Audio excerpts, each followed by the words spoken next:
This is Passion with Dr. Laurie Betito on Montreal's News Talk Leader, CJAD 800. Tonight, it's our monthly feature, Dating Dilemmas. In studio with me is Frank Kermit. We're talking about basically picking up, helping men understand women, vice versa. We also have Marni Kinrys, the ultimate wing girl. She's the creator of the wing girl method, on the program with us tonight as well. You know, one of the reasons that I believe this industry exists is because there's this unreasonable expectation that when it comes to sex, love, and relationships, everybody's just supposed to know. Right. You're just supposed to figure it out. And the fact is that the social norms that used to be in place to dictate people's behaviors in terms of right and wrong, they've been eliminated. We now live in a time of ultimate choice. But all this choice, without the social skills to know what to do with it, is leaving a lot of people alone and lost without direction. Yeah, and I think that's where you guys come in, certainly. Yeah. Marni, well put, Frank. Yeah. I love how you just said that. That was great. What's the most common situation that a client will come to you with, Marni? Like, is it because they don't know how to approach a woman? They don't know how to talk to what? Well, it's actually a combination of both, and they kind of go hand in hand with each other. It's that they don't know how to approach, or how do I approach a woman and make her instantly attracted to me, and how do I have a conversation with a woman that sparks instant attraction.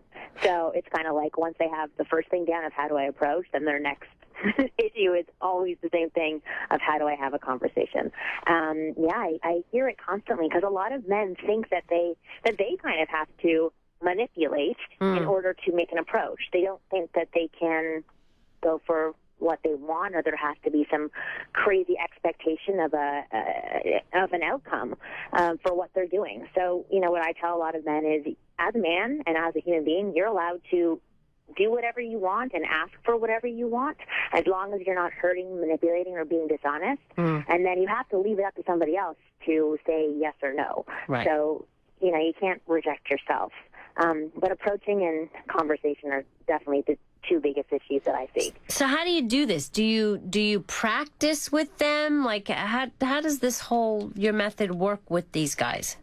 Well, what I start off with doing is helping them build their confidence. So a lot of guys, because they see a beautiful woman, they automatically erase the 25 years or 39 years or however old they are of their own self-respect and value, and instantly put a woman onto a pedestal that they don't know because she's hot. Because she's wearing her skill set that they value on her sleeve of being very attractive. So right away, because she's hot, she, judges on a different level. That's what they think, and that they're not good enough. They may not say the right thing. She probably has a boyfriend. She's taken. She doesn't want to be bothered. There's all these different thoughts that goes through the mind of a man before he approaches. Right. So what I help do is the first step of my method is help really build up their confidence and help them see themselves as attractive, so that it at least puts them on the same level as a woman. They have to acknowledge what's attractive about them so that they can instantly have it on recall when they go to approach a woman. Now, be honest, Marni, I'm sure sometimes you have to dig deep to find what's attractive.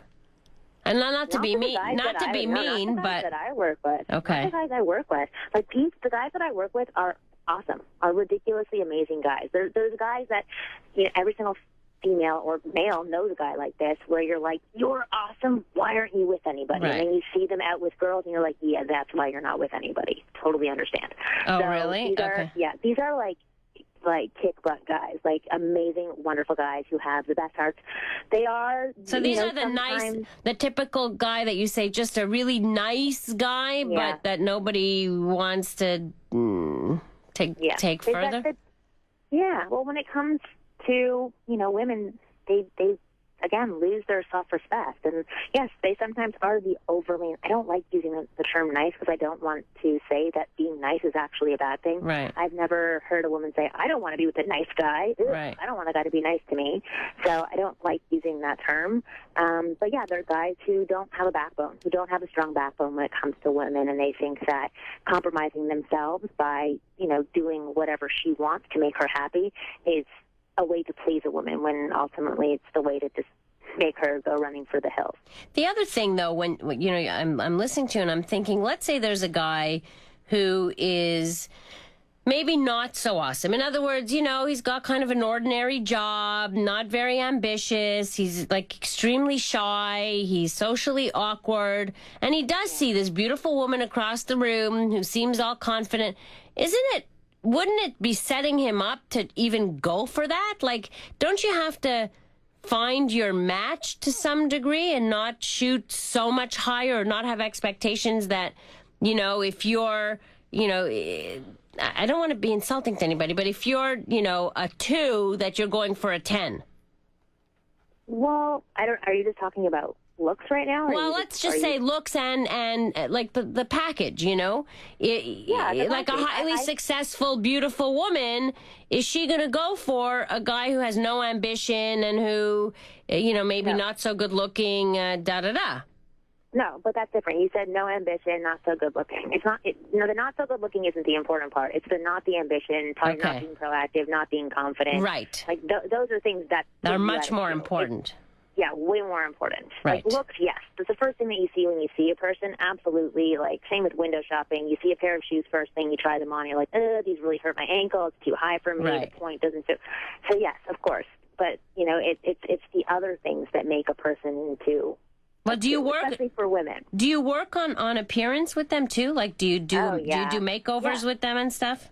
Yeah, I do style with them. I have a stylist that I work with in New York who is absolutely amazing and makes guys who start off looking like Bill Gates look like, you know, hot Abercrombie models. Like it's ridiculous what she can do with them.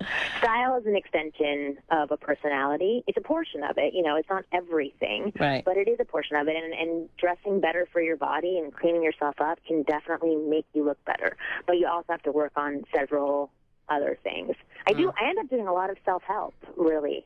Okay. With a lot of these guys. So any guy who isn't passionate or isn't proactive, hopefully, and, you know, it's worked in the past where I've been really successful with this, is helping them boost their confidence. You know, a lot of people are unemployed right now, and a lot of men write into me saying, you know, my unemployment has really beat me down, and it's showing in my dating life, and women are very unattracted to me because I'm unemployed.